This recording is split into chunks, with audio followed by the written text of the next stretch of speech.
स्वागत है आपका एटीएन न्यूज चैनल पर। आइए आज 9 सितंबर बुधवार के मुख्य समाचार और मुख्य अपडेट्स को जानेंगे। आज की पहली खबर है रेलवे यात्रियों के लिए बड़ी खबर।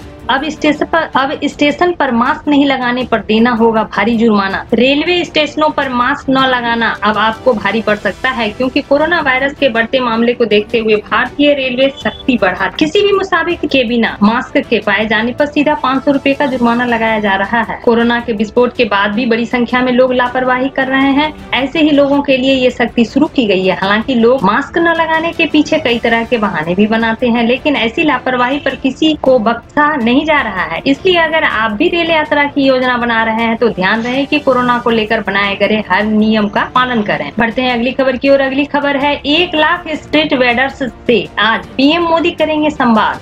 प्रत्येक के खाते में 10,000 रुपये होंगे जमा। जाने इसके बारे में। प्रधानमंत्री नरेंद्र मोदी बुधवार को मध्य प्रदेश के रेहड़ी पटरी वालों के साथ स्वनिधि संवाद करेंगे। कोविड-19 महामारी से प्रभावित रेहड़ी पटरी वालों को फिर से रोजगार को जोड़ने के लिए केंद्र सरकार ने प्रधानमंत्री स्वनिधि योजना की शुरुआत की है। प्रधानमंत्री कार्यालय से जारी एक बयान में कहा गया कि प्रधानमंत्री नरेंद्र मोदी 9 सितम्बर को मध्य प्रदेश के स्ट्रीट वेंडर्स के साथ स्वनिधि संवाद करेंगे, यानी कि बातचीत करें। बयान के मुताबिक मध्य प्रदेश द्वारा इस योजना के अंतर्गत 4.50 लाख पात्र रेहड़ी पटरी वालों का पंजीकरण किया गया है। अगली खबर, बैंकों ने ग्राहकों को दिया तोहफा, सस्ता किया लोन, अब हर महीने बचेंगे इतने पैसे। तो चलिए जानते हैं कौन से ऐसे 2 बैंक है जिन्होंने यह तोहफा दिया है। तो इस 2 बैंक में एक है बैंक ऑफ महाराष्ट्र और दूसरा है इंडियन ओवरसीज बैंक। ये दोनों बैंक ने कर्ज के लिए धन की सीमांत लागत यानी कि marginal cost of lending rate आधारित अपनी मानक दरें 0.10% तक कम कर दी है। इसके बाद इनके ग्राहकों को पहले से ही कम लागत पर लोन मिल सकेंगे, जो मौजूदा समय में लोगों के लिए काफी जरूरी है। इस कटौती के बाद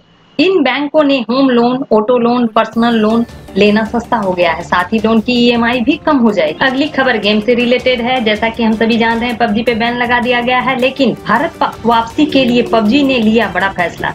चीनी निवेशक टेंसेंट गेम्स को बाहर करेगी दक्षिण कोरियाई कंपनी। जाने इसके बारे में। पबजी की हो सकती है दोबारा एंट्री। दक्षिण कोरियाई कंपनी ने चीनी कंपनी टेंसेंट से तोड़ा करार। इसके बारे में आगे जाने। पबजी को बनाने वाली दक्षिण कोरियाई कंपनी ने चीनी कंपनी से टेंसेंट से तोड़ा करार। इसको तोड़ने का मकसद यह है कि दक्षिण कोरियाई कंपनी ने ही पबजी बनाया है, साथ में इसमें चीनी कंपनी, इसमें बहुत बड़ा इन्वेस्टमेंट चाइना कंपनी का है। इसलिए अब यह दक्षिण कोरियाई डिसाइड करने जा रही है कि वह चीनी कंपनी से इसे अलग, ताकि यह अन्य देशों में यानी कि भारत में फिर से चालू हो सके।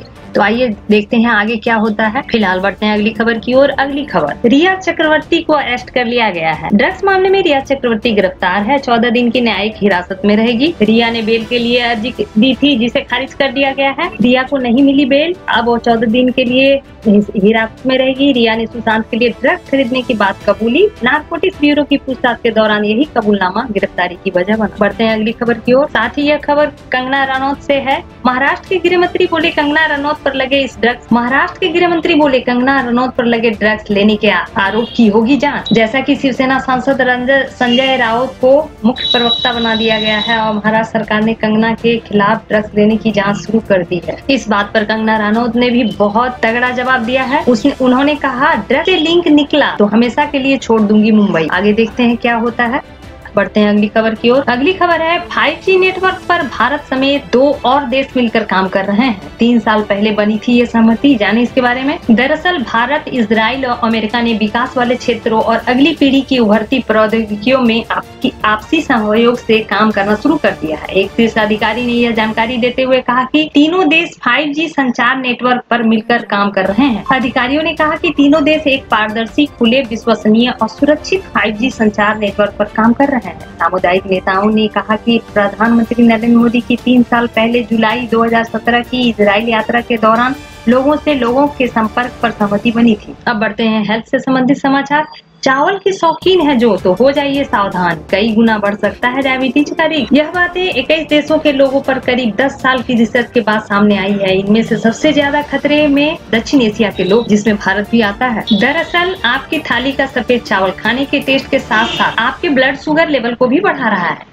लंबे वक्त तक सफेद और चमकदार चावल खाने से डायबिटीज का रिस्क कई गुना बढ़ जाता है। ये बातें 21 देशों के लोगों पर करीब 10 साल की रिसर्च के बाद सामने आई है। इनमें से सबसे ज्यादा खतरे, जैसा कि मैंने बताया, दक्षिण एशिया के लोग हैं, जिसमें भारत भी आता है। कहने का मतलब है कि चावल का मात्रा ज्यादा व्यवहार में न लाएं और खाएं तो संतुलित मात्रा में खाएं। बढ़ते हैं अगली खबर की ओर। अगली खबर है कि अब बिना सिम कार्ड चलेगा फोन, होगी बातचीत और फोन भी मिलेगा सस्ता। जानिए इसके बारे में। LG क्रॉप के दक्षिण कोरिया के तीसरे सबसे बड़े मोबाइल कैरियर LG U-Pulse ने ऐसी तकनीकी विकसित कर ली है जिसमें अब सिम की जरूरत नहीं पड़ेगी। कंपनी के मुताबिक उसने अपने ग्लोबल पार्टनर्स के साथ एडवांस सेलुलर मॉड्यूल तकनीक विकसित की है, जिसमें सब्सक्राइबर आइडेंटिफिकेशन मॉड्यूल कार्ड की जरूरत नहीं। तो देखते हैं यह तकनीक कब तक मार्केट में आती है। चलिए अब जाने मौसम के बारे में। मौसम का पूर्वानुमान है कि झमाझम बारिश के लिए हो जाएं तैयार। IMD ने कहा फिर बदलेगा मौसम। मौसम विभाग के मुताबिक देश भर में अब तक सामान्य से 7% ज्यादा बारिश हो चुकी है। मौसम के फिलहाल जारी रहने की संभावना है। सितंबर के तीसरे सप्ताह से देश के कई हिस्सों में ज्यादा बारिश हो सकती है। अब जानेंगे आगामी 24 घंटों का मौसमी पूर्वानुमान। अगले 24 घंटों के दौरान दक्षिणी मध्य महाराष्ट्र और मराठवाड़ा में मध्यम से भारी मानसून वर्षा जारी रहने की संभावना है। कर्नाटक के अंदरूनी इलाकों, केरल, आंतरिक तमिलनाडु, रायलसीमा, दक्षिणी छत्तीसगढ़, दक्षिणी और उत्तरी ओडिशा, पूर्वोत्तर भारत में भी, असम, मेघालय और नागालैंड में भी मध्यम से भारी वर्षा होने के आसार। इसके अलावा बारिश की गतिविधियां मध्य प्रदेश, बिहार, झारखंड, पूर्वी उत्तर प्रदेश, मणिपुर, मिजोरम और त्रिपुरा, तेलंगाना, आंध्र प्रदेश में भी देखने को मिलेगी। इसके अलावा बारिश की गतिविधियां मध्य प्रदेश, बिहार, झारखंड, पूर्वी उत्तर प्रदेश, मणिपुर, मिजोरम और त्रिपुरा, तेलंगाना, आंध्र प्रदेश में भी देखने को मिलेगी। इन भागों में हल्की से मध्यम वर्षा के आसार हैं। राजस्थान के दक्षिण पूर्वी हिस्सों और उत्तराखंड में भी हल्की से मध्यम बारिश कहीं कहीं पर हो सकती है। पश्चिमी राजस्थान लेकर गुजरात, पंजाब, हरियाणा, दिल्ली, हिमाचल प्रदेश, जम्मू कश्मीर, गिलगित बाल्टिस्तान, मुजफ्फराबाद और लद्दाख में भी मौसम मुख्यतः साफ और शुष्क बना रहेगा। तो आज तक के लिए बस इतना ही। फिर मिलते हैं कल नए समाचारों के साथ। तब तक के लिए नमस्कार।